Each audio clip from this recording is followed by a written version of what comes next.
नमस्कार, हमारे चैनल में आपका स्वागत है। माघ महीने की एकादशी को शटतिला एकादशी के नाम से जाना जाता है। इस दिन भगवान विष्णु के संग माँ लक्ष्मी की पूजा पाठ एवं व्रत करने का विधान है।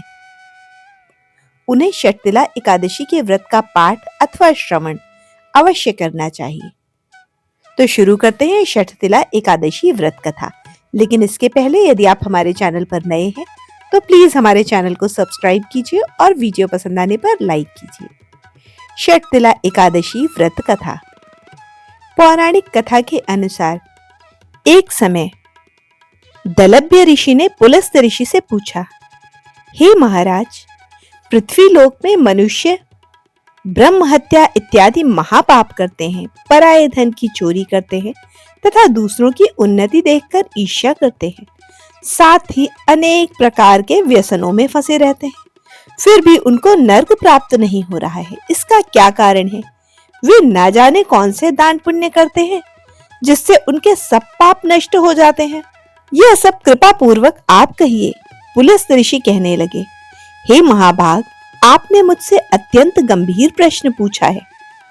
इससे संसार के जीवों का अत्यंत भला होगा।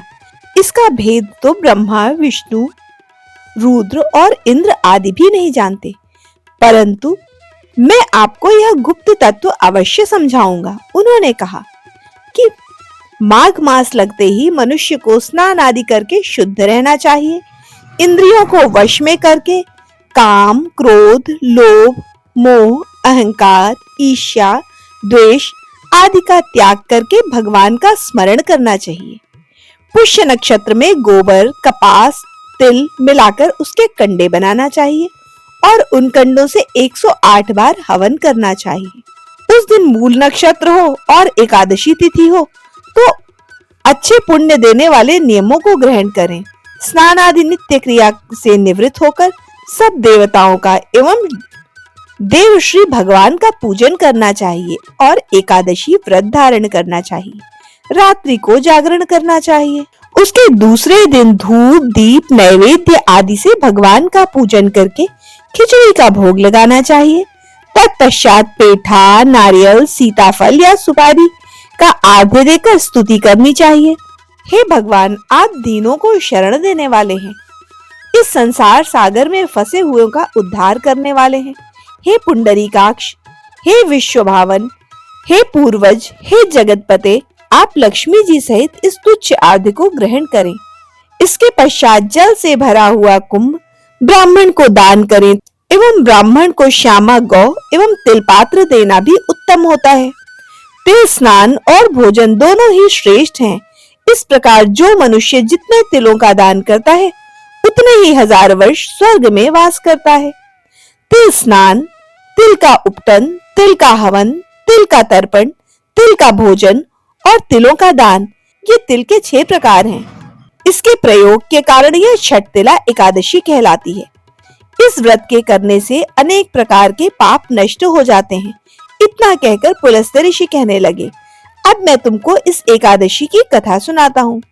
एक समय नारद जी ने भगवान विष्णु से यही प्रश्न किया था और भगवान ने शटतिला एकादशी का महात्म्य नारद जी से कहा था। सो मैं तुमसे कहता हूँ। भगवान ने नारद जी से कहा कि हे नारद, मैं तुमको सत्य कहता हूँ, ध्यान पूर्वक सुनो। प्राचीन काल में मृत्युलोक में एक ब्राह्मणी रहती थी। वह सदैव व्रत करती थी। एक समय वह 1 मास का व्रत करती रही। इससे उसका शरीर अत्यंत दुर्लभ हो गया। यद्यपि वह अत्यंत बुद्धिमान थी, तथापि उसने कभी देवताओं या ब्राह्मणों के निमित्त आहार या धन का दान नहीं किया था। इससे मैंने सोचा कि ब्राह्मणी ने व्रत आदि से अपना शरीर शुद्ध किया है, अब इसे विष्णु लोक तो मिल जाएगा, परंतु इसने कभी अन्न दान नहीं किया है, इससे इसकी तृप्ति होना कठिन है। भगवान ने आगे कहा, ऐसा सोचकर मैं भिखारी के वेश में मृत्युलोक में उस ब्राह्मणी के पास गया और उससे भिक्षा मांगी। ब्राह्मणी बोली, महाराज, किस लिए आए हैं? मैंने कहा, मुझे भिक्षा चाहिए। इस पर उसने एक मिट्टी का ढेला मेरे भिक्षा पात्र में डाल दिया। मैं उसे लेकर स्वर्ग लौट आया। कुछ समय बाद ब्राह्मणी ने शरीर का त्याग किया और वह स्वर्ग आ गई।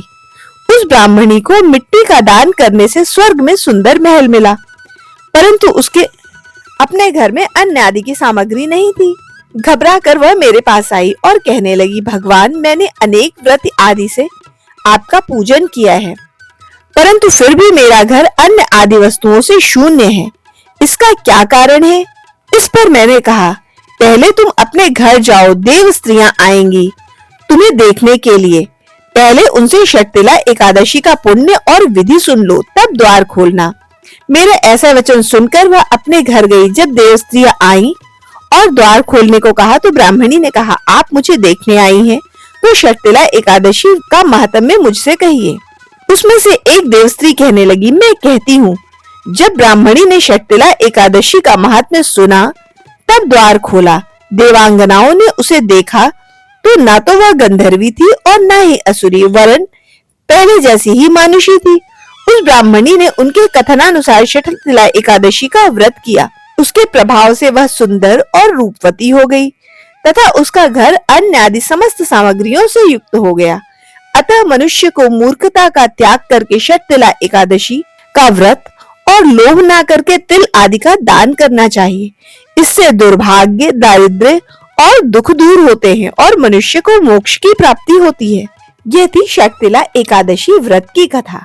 यदि आप हमारे चैनल पर नए हैं तो प्लीज हमारे चैनल को सब्सक्राइब कीजिए और वीडियो पसंद आने पर लाइक कीजिए। धन्यवाद।